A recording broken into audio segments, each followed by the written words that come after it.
Hello there everyone, and welcome back to Shogun 2 Fall of the Samurai with the Scramble for the Far East mod. Last time around we did an invasion here in the south of Korea and we took 2 settlements. Right now I'm actually sieging 3 settlements, which might be hard to tell. I think you can tell the 2 first ones, but then you can see a fire far out there, which is the island. Which I'm attacking. So down here in the first one, we've got the faction leader with his army, and this courtesan ready to take on this southern Joella. That's not how you pronounce it. And then, because everything is called these, I kind of want to figure out how this is pronounced. Gyeongsang. I did actually watch a Korean series where I can't remember what it's called. I think it was called Kingdom. No, maybe it was about zombies in medieval Korea, and like the crown prince has to fight off zombies as well as this like corrupt a nobleman that has sort of embezzled himself into the court. I can't remember what it's called, but it's pretty good.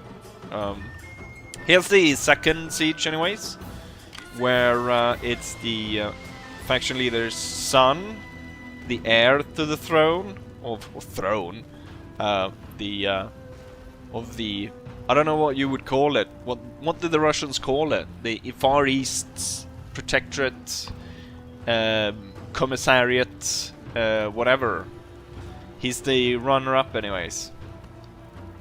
So we're sieging the central part here, and we also got the assassin here. He was trying to burn the gates, which I think I succeeded in. It looks like the castle is broken down a little bit.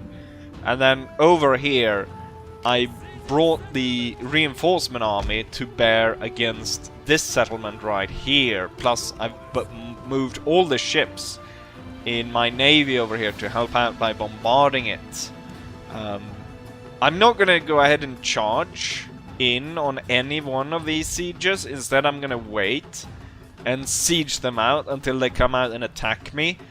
And the thing that I need to do is I need to follow up that by cutting down all the defenders as they're retreating back into the castle, make it easier then for when in the next battle where we actually do the out-resolve to complete the siege and take it over.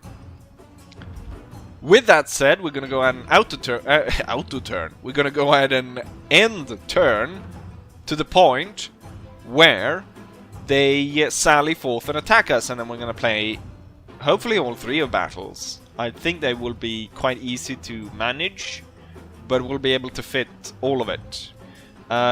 Note here though that this is the fall of 1860.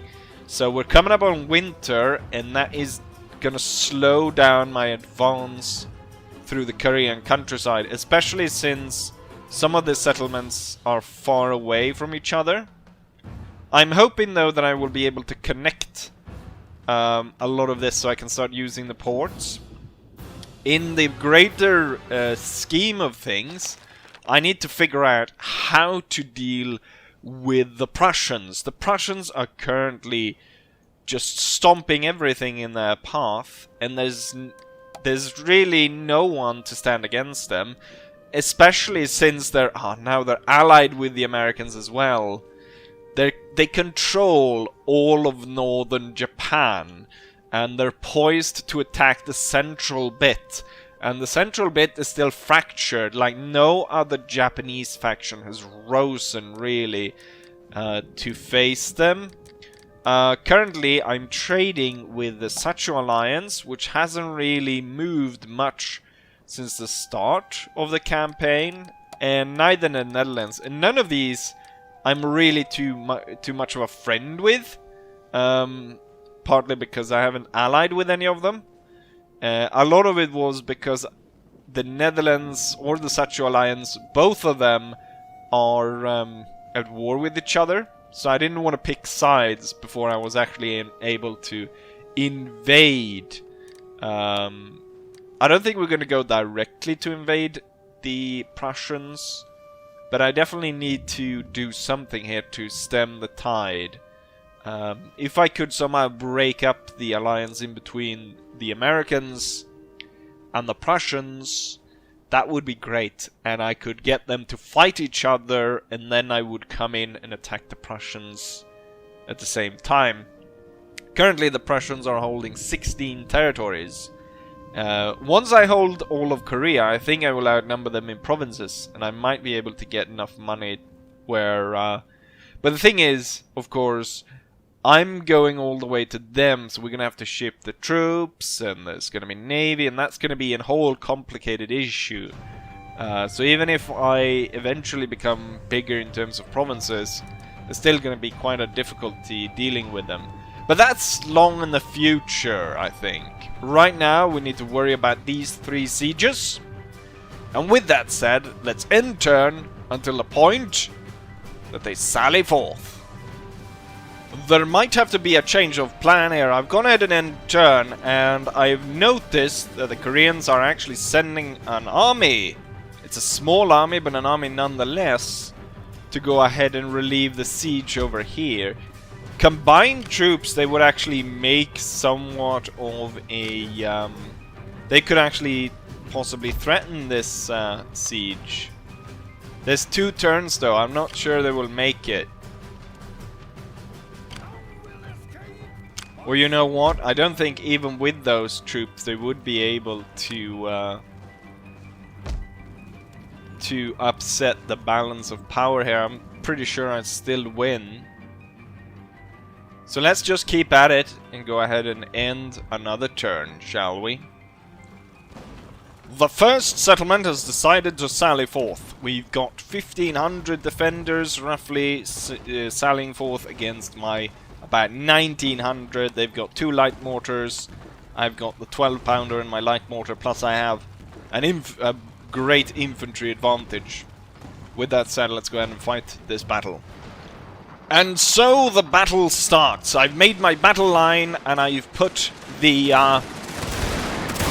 skirmishers in front as the enemy is now advancing. And apparently my victory is already close.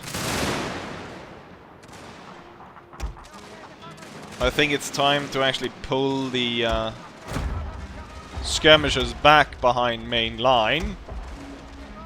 While we do that, I'm going to order them to kneel fire. And as soon as they are through, we open fire again. Use the abilities. And I want the 12-pounder to switch to canister and fire at that flank. I moved my marines up onto the high hill, but the enemy never got that far. They didn't really stand a chance. So my main infantry here, we've got the marines on the hill, grenadier over here, and then we've got a grenadier unit over here. We've got militia unit charging at the grenadiers. Not going too well for them. Neither is it going well for the enemy infantry that is advancing. Hold fire, stop canister, and continue to fire at these. So they're all running now. And I order bayonet charges. Bayonet charge for the entire army. We need to kill as many of them as possible, so the auto-resolve becomes as easy as possible. After this, I can go ahead and auto-resolve and take the province. And it's a stunning victory! Ha-you! Was the commander that we fought against, and that's probably the last sound he made.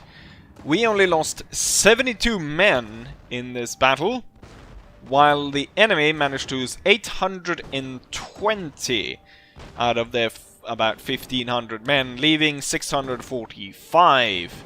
The disparity here is that we probably killed, if we look in between what they killed and what I lost, there's one guy that we managed to shoot.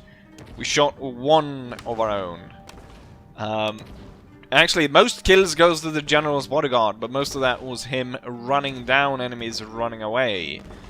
I note here the field cannon, the 12-pounder, only managed to kill a single enemy soldier. It's quite interesting. The mortar 17. It's the grenadiers and the normal line infantry. Of course, I'd imagine the Jaeger troops or the light infantry would probably done more if they were allowed to actually stay at the front line firing at the enemy approaching. But there we have that. And immediately after we move over to the second one, where the enemy attacks at. Here we have, I have 2,500 men under my command against 900 enemies charging out. This should be quite easy. I intend to try and encircle them as much as possible. Now I will get the Cossacks joining in so they can ride them down, but just in case, I'm gonna try to encircle them. So I've got troops on the sides, then I'm gonna march up, and then the main advance gonna be right here. With that said, let's go ahead and start. Okay, sir, we defend. We defend, and the enemy will go ahead and attack. As they do, they will walk into a wall of lead.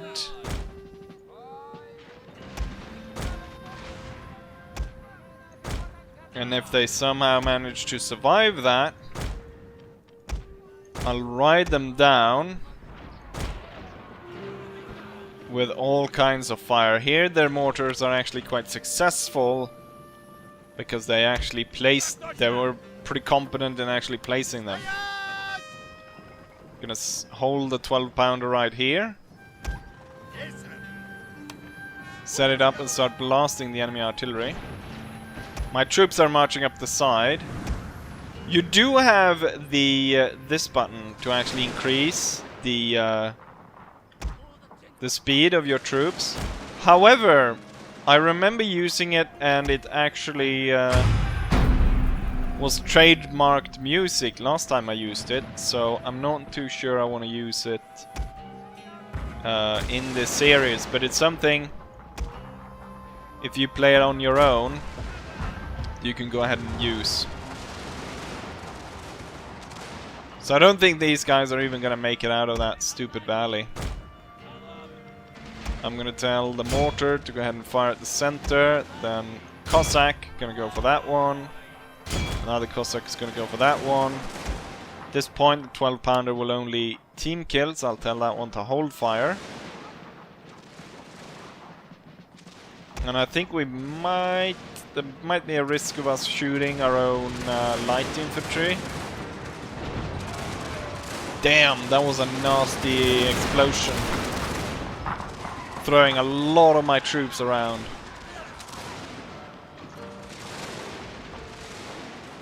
Gotta keep an eye here to make sure that there's no massive amounts of friendly fire.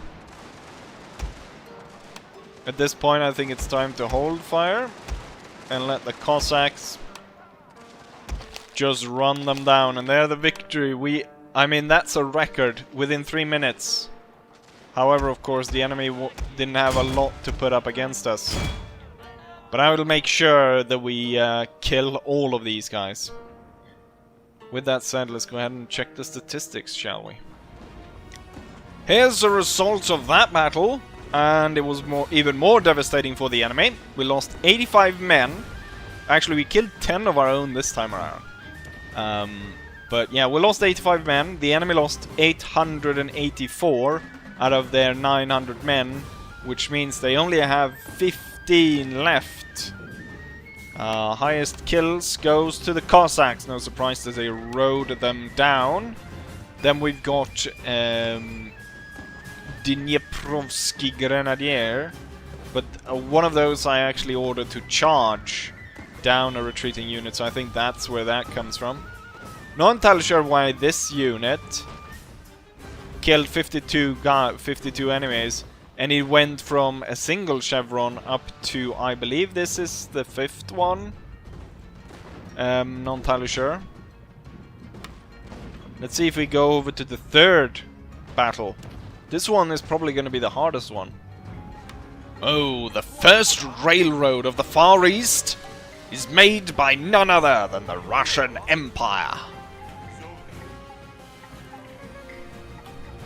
Korean peasants wonder at this steel monster moving through the countryside.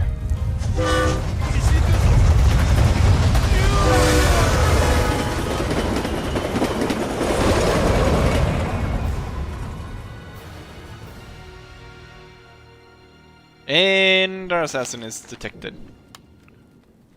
We have unrest down in the south for some reason, not entirely sure. That is going to change though pretty darn soon, as the it's predicted that we lose one right next turn. But I should see about setting up a fencing school so that I can go ahead and start recruiting conscript troops to add on to holding down the provinces.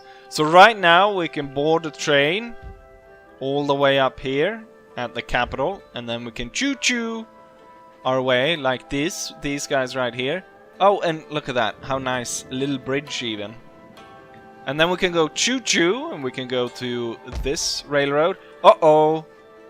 It's a single track, they're gonna crash into each other. What's gonna happen here when they come at each other? Uh-oh! Oh, he turned around just in time. Just in time, he just flipped around. And then we've got the station down here. And then we're not done with the station down here. All of this is kind of useless for now. Once I can actually connect it through Korea, and I can get it all the way down here, then this one's located right next to the port. So I can send troops by train all the way down here, and then from here we can ship the troops across and on to Japan. As there's only like, what, 15 defenders left, I should be able to go ahead and out-resolve this pretty easily without any major losses. Now, it is a mortar, so it could potentially put off a cheeky shot at us. But they did not manage. Which might not be that big of a surprise. And he gains a star. Great. Increased in rank. Oh wait, the wrong general. It's this general that gained it. But that means that I can give him 1 point in logistics, which is great. I'm gonna save the other point, just like I did with the faction leader, because I don't want to put it here in raiding. I don't think this one's particularly useful. It's better than to hold off and use that maybe later on. I haven't really figured out the tree yet. We should probably be able to. I wasn't able to run them down as good here, so there's still 600 defenders left. They'll be starved out in 1 turn, so they'll have to go out and attack us once more. So there's no point in risking, fighting them inside the castle. We're gonna bombard. We did no damage. I'm not too surprised. This force is now poised to actually attack here. Not entirely sure if they will, or if they would instead consider going back. And they would probably do better going back, or at least linking up with the other troops that are recruited here. I should split off the courtesan and figure out what we have up here. Oh, once I capture this province, I get a silver mine. Great. With that, let's go ahead and end turn. They sally forth. You note how the strength of your force has increased for us. Before, when we were poised to attack the castle, it was about here. Now it's moved closer, so I feel confident in out-resolving this. And we should hopefully not lose too many men. Even if we lose a lot of men, this guy has good replenishment rate. We only lost 34, and we crushed their force and took the settlement. Now we get to the difficult one. We have 560 men against 742. This could prove a difficult battle. Let's go ahead and fight it.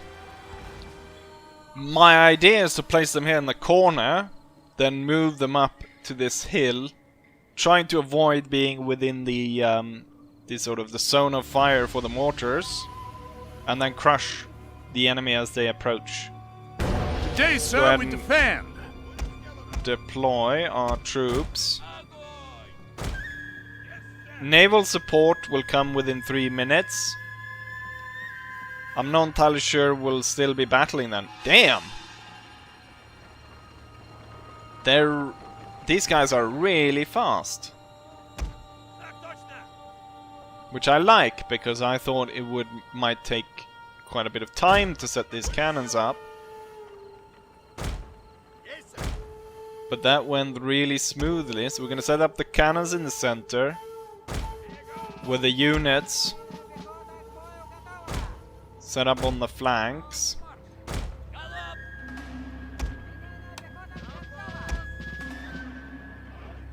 Oh, this cannon seems kind of wonky. This one seems fine though, I'm pretty confident in deploying that one. But these guys are screwing up. Come on, there we go. That seems fine now. Go ahead and deploy. The enemy will come within range there, but maybe what we'll do is we'll wait for them to come closer before we unleash fire onto them.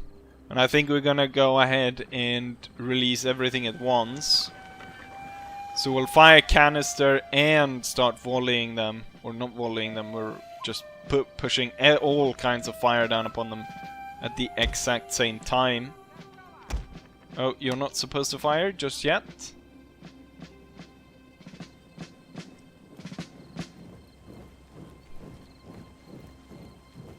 The Koreans are marching out. Probably starving after being locked in the castle for 3 months. Unless, of course, they had enough provision. But I kinda doubt that.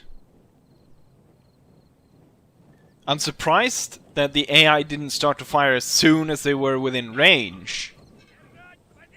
Oh, they're picking up speed. Oh, they're stopping to fire now. Return fire! Or return fire. They haven't fired yet. Here comes the canister. Blasting through them. We probably cut down like 100 men in the first there. They're pulling back. It doesn't matter that much. Because this is just one... we're just one turn away from starving them out. So it doesn't matter that much that we're not like chasing them down. Oh, now the cannons are focusing on to the mortars instead. And blasting them. We even destroyed this one. Wonderful. We might go ahead and do a naval bombardment. Someone said when someone said the naval bombardment might crash the game, I thought they meant the bombardment, but Yeah, they maybe meant this when you put it in, use it in game. That might crash the game. You are free to advance upon the enemy. So, wait, how many shots did I get? 5. It takes 10 seconds for them to arrive. They're here minding their own business, and suddenly orbital bombardment is about to strike. Could possibly crash the game here, but wouldn't do much to replay this. So it did, in fact, crash the game. The thing which I'm reminded, though, I used it in one of the previous sieges and it worked fine. So it seems like it's like I'm not entirely sure. Like it seems random, but I think that maybe the original comment said it's random with using that. I'm not sure. Yeah, it seems to not work that great. But here we go. We were victorious. I replayed it. I only lost 49 men. The enemy lost 283. None of this matters though, because I believe this is the last turn until they starve out, so even at that range, you know, at this point they are fewer than us, so. Plus I captured one of their cannons even, so that's gonna make it even harder for them to hold on to the island. With this, the Koreans ask for peace, but no. Honestly, there is no point in peace. I need to take over all of Korea. I think that maybe I was thinking of making them a vassal at one point, but I think I'd rather do that with someone on like somewhere on Japan instead. Hopefully someone that could actually help me. Maybe if I reconquer like where France died, their original position, I could bring them back as a vassal. Same with Great Britain, and they might actually be quite useful European strong powers if I sort of give them territory and money and so on, so they could act as buffer states or just, you know, sow confusion among the enemy. But no peace with you, Korea. And we captured the island province just in time, as winter has come upon the land, and that's going to make advancing into enemy territory harder. I know one of my general has the winter shoes ability, which would lower the amount of damage that would be done to us marching through winter. But still, we might as well wait for summer. Consolidate what we already hold, maybe even get more better reinforcement and so on, and then push fresh as soon as spring come, and hopefully take over all of Korea at that point. Gonna occupy peaceful there. Winter, it's gonna last for 6 turns.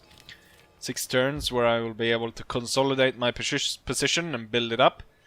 But as with that, we're gonna go ahead and end the episode right here. So I say as I always say, hopefully you guys enjoyed it, and hopefully I'll see you guys for the next one. Bye.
Your general is under attack.